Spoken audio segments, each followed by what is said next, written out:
आमच्या टीमचं नाव आहे VMK5. आमच्या प्रकल्पाचे नाव आहे नैसर्गिक कला आणि आत्मनिर्भर भारत. आमच्या थीमचं नाव आहे विकसित भारत आणि व्होकल फॉर लोकल. आज बाजारात प्लास्टिक आणि कृत्रिम सजावटीच्या वस्तूंचा खूप वापर होतो. यामुळे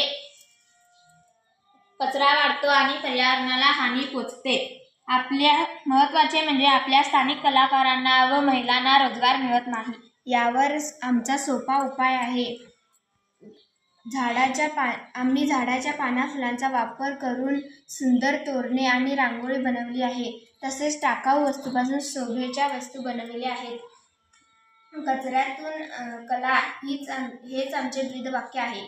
या उपायाने मुख्य 3 फायदे आहेत. पर्यावरण संरक्षण, प्लास्टिक कचरा कमी होतो, रोजगार निर्मिती, स्थानिक महिला आणि कारागिरांना काम मिळते, सांस्कृतिक अभिमान, आपल्या पारंपरिक नैसर्गिक कलांना प्रोत्साहन मिळते. विकसित भारतसाठी आपण सर्वांनी व्होकल फॉर लोकलचा संकल्प करूया. बाजारातून कृत्रिम वस्तू न घेता नैसर्गिक आणि स्थानिक उत्पादनांना प्राधान्य देऊ. धन्यवाद.